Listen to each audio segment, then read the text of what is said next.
নমস্কার বন্ধুরা, আবার নিয়ে চলে এসেছি একটা নতুন রেসিপি। আজকে একটা টিফিন রেসিপি তোমাদের সাথে শেয়ার করব। একদম কম তেলে আর একদম হেলদি এবং টেস্টি টিফিন তোমরা কিভাবে বানাবে সেই রেসিপি কিন্তু তোমাদের সাথে শেয়ার করব। দেখো দেখে বুঝতেই পারছো কি সুন্দর হয়েছে। বাচ্চাদের যেমন পছন্দ হবে বড়োদেরও কিন্তু খুব পছন্দ হবে, আর একদম স্বাস্থ্যকর, একদম পুরে ঠাসা সবজিতে ভর্তি কিন্তু এই রেসিপি। আজকে রেসিপিটা একটু চিজ দিয়ে করেছি, তাই এতটা আকর্ষণীয় হয়েছে।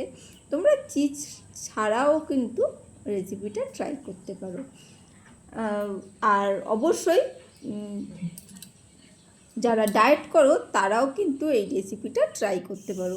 দেখো আজকে রেসিপির জন্যে দেখতেই পাচ্ছ কিছু সবজি নিয়েছি, আর কাপের মধ্যে এটা নিয়েছি ওটস। 1 কাপ ওটস এখানে নিয়েছি। চায়ের কাপ আমরা যেটা বাড়িতে ব্যবহার করি সেই চায়ের কাপেই কিন্তু 1 কাপ ওটস নিয়েছি। এটা শুকনো কড়াইতে হালকা করে ভেজে নেব। তাতে কি হবে, ওটসের যে একটা গন্ধ থাকে অনেকেই পছন্দ করে না, সেই গন্ধটা কেটে যাবে, আর খেতেও একটু টেস্টি হয়ে যায়।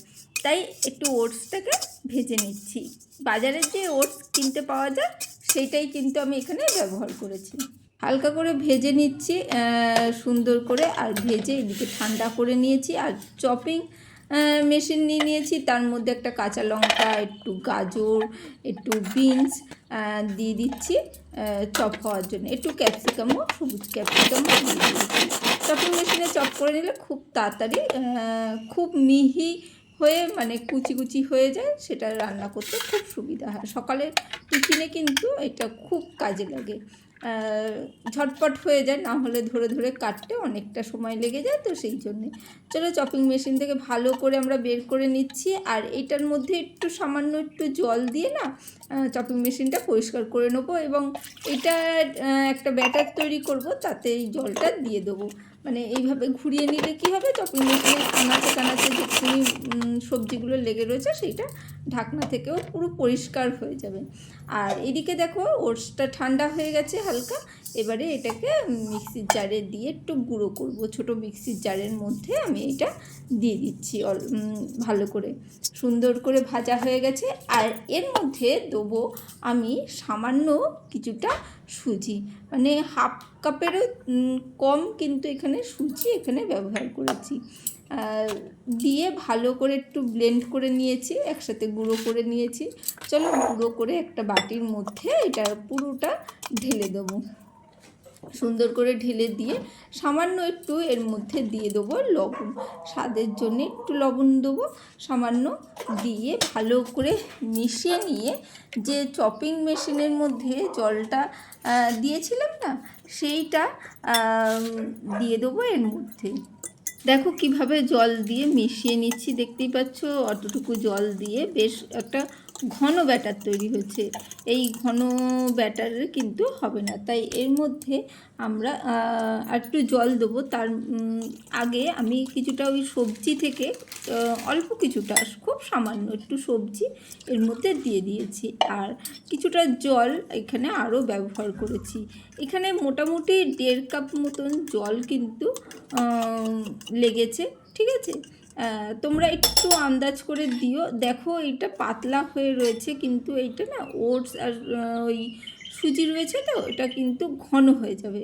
সেই জন্যে একটু পাতলা হয়ে থাকলে কোনো ভয় পাওয়ার কোনো সম্ভাবনা নেই।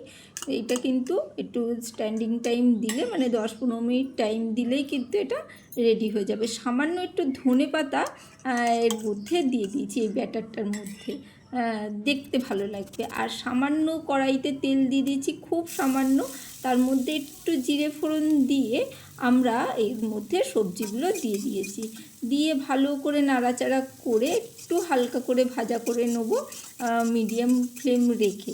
যারা এই পর্যন্ত এসে লাইক দিতে ভুলে গেছো তারা একটা ছোট্ট করে লাইক দিয়ে দেবে, আর অবশ্যই সঙ্গে থাকবে পুরো ভিডিওটা দেখে। যদি ভালো লাগে অবশ্যই একটা কমেন্ট রেখে যাবে, আর লাইক দিতে ভুলো না। একটু সামান্য একটু হলুদ গুঁড়ো, একটু লবণ আন্দাজ করে দিয়ে দিলাম, দিয়ে ভালো করে নাড়াচাড়া করে ভাজা করে নিচ্ছি। আর একদম চপ করা তো, সেই জন্য বেশিক্ষণ লাগবে না। আর সামান্য একটু কর্ন এর মধ্যে দিয়ে দিচ্ছি, একটু কর্নটা একটু হালকা ভাপানো আছে। দেখো ভালো করে একটু ভাজা হয়ে গেছে, তার মধ্যে আমরা সামান্য একটু দিয়ে দেবো সবজি মশলা। তোমাদের বাড়িতে যে মশলা থাকবে, যদি সবজি মশলা যদি না থাকে তাহলে তোমরা সামান্য জিরে, একটু ধনের গুঁড়ো দিয়ে দিতে পারো, তাতেও কিন্তু টেস্টে কোনো অসুবিধা হবে না। ভালো করে একটু নাড়াচাড়া করে মিশিয়ে নিচ্ছি। মিশিয়ে নিয়ে একটা সেদ্ধ আলু আমি কুড়ে এর মধ্যে দিয়ে দিচ্ছি। অর্ধেক আলু এখানে ব্যবহার করেছি, তোমরা একটা গোটা আলুও দিতে পারো। জাস্ট সবজি হিসাবে জাস্ট মাখো মাখো হবে, সেই হিসাবে একটু আলু দিলে, সেদ্ধ আলু দিলে ভালো লাগবে। তাই সেদ্ধ আলু দিয়ে ভালো করে মিশিয়ে নিয়ে সামান্য একটু লবণ আবারও দিয়ে দিচ্ছি। মনে হলো টেস্টে একটু কম আছে লবণটা, তাই একটু সামান্য দিয়ে ভালো করে নাড়াচাড়া করে দিচ্ছি। মিশিয়ে নিয়ে গ্যাসটা কিন্তু বন্ধ করে দিতে হবে, দিয়ে একটু ধনেপাতা কুচি দিয়ে ভালো করে মিশিয়ে নাড়াচাড়া করে নেবো।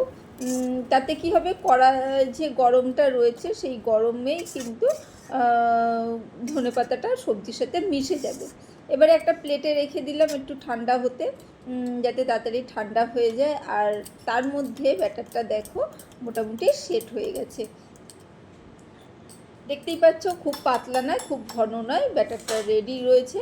এবারে আমরা একটা চাটু নিয়েছি, চাটুর মধ্যে সামান্য একটু অয়েল ব্রাশ করে দিয়েছি, দিয়ে এবারে এই ওটসের ব্যাটারটা দিয়ে দিচ্ছি সারাদিকে ছড়িয়ে। এটা কিন্তু এইভাবেও খাওয়া যায়, কোনো অসুবিধে নেই।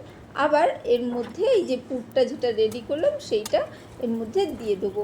এটা ওপর থেকে যখনই দেখবে ড্রাই হয়ে গেছে, তার মানে দেখবে রেডি, তার মানে এটা হয়ে গেছে। এটা কিন্তু হালকা মানে ড্রাই, অল্প ড্রাই হলেই কিন্তু এইভাবে যদি মুড়ে দাও, জিনিসটা কিন্তু খুব সুন্দরভাবে মুড়ে যাবে।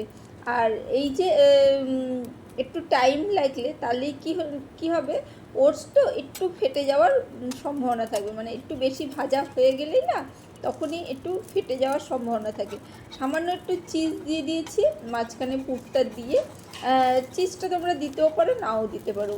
আর পুরটা দেখতেই পেলে এরকম হাত দিয়ে গোল করে চ্যাপটা করে একটু দিয়ে দিয়েছি, আর কিছুই না।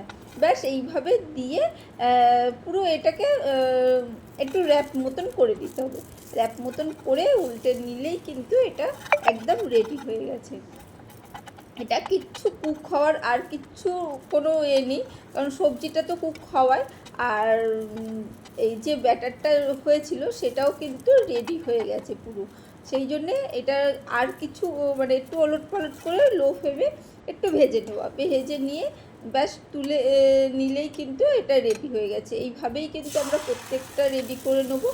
আর প্রত্যেকবারে যে তেল ব্রাশ করতে হবে সেই রকম নয়, একটু একদম লো ফ্লেমে এটাকে কাজটা করতে হবে, আর কিছুই না। একটু লো ফ্লেম রেখে জিনিসটা, কারণ সুজি আর ওটস দুটোই কিন্তু জল খুব তাড়াতাড়ি টানে, সেই জন্য খুব তাড়াতাড়ি কিন্তু এটা রেডি হয়ে যাবে। আর ওর মধ্যে পুরটা দিতে হবে, দিয়ে একটু ওপর থেকে একটু ওই চিজটা দিয়ে দিলে, তারপরে হালকা হাতে ওলট পালট করে নিলেই, মানে র্যাপ করে নিলেই কিন্তু এটা হয়ে যাবে। তাতে কি হবে, আর আলাদা করে তোমাদের কোনো তরকারি বা সস রেডি করতে হবে না। এই একটাতেই কিন্তু টিফিনটা রেডি হয়ে যাবে। যারা ডায়েট করছো তারাও কিন্তু একদম নির্দ্বিধায় ট্রাই করতে পারো। আর সামনে তো আসছে, মানে পুজো আসছে, আস্তে আস্তে আমাদের সবাই কিন্তু ডায়েট করা শুরু হয়ে গেছে, তাই না? তার মধ্যে তো প্রচুর মানে পার্বণ রয়েছে, সেই সবে তো খাওয়া দাওয়া করতেই হবে। সেই জন্যে রোজকার দিনে কিন্তু কিছু হেলদি খাবার যদি আমরা রেখে দিই নিজেদের মানে রোজকার রুটিনে, তাহলে কিন্তু আমরা পুজোর আগে কিন্তু আমাদের চেহারাটাকে খুব সুন্দর তৈরি করে নিতে পারবো, তাই না? এই হালকা হালকা টিফিনগুলো অবশ্যই ট্রাই করো, আর কেমন লাগলো বলো। লাইক করতে ভুলে গেলে অবশ্যই লাইক করো। আর একটু সেদ্ধ কর্ন রেখে দিয়েছি, কারণ আমার মেয়ের এই কর্নটা খেতে খুব ভালোবাসে, সেদ্ধ কর্নটা, তাই তার সাথে ওইটাকে সার্ভ করেছিলাম, তাই রেখে দিয়েছি বাটি করে। চলো আজকের জন্য টাটা, বাই বাই। আবার দেখা হবে অন্য কোনো দিন, অন্য কোনো ভিডিওতে। এতক্ষণ সঙ্গে থাকার জন্যে অসংখ্য ধন্যবাদ। নতুন পুরনো সব বন্ধুদের জানাই অনেক অনেক ভালোবাসা যে এতক্ষণ ধরে ভিডিওটা দেখলে এবং শিখলে। আর নতুন কোনো বন্ধু এসে থাকলে অবশ্যই চ্যানেলটাকে সাবস্ক্রাইব করে দিও। আমিও কিন্তু তোমাদের পরিবারে চলে যাব। Tata, bye bye.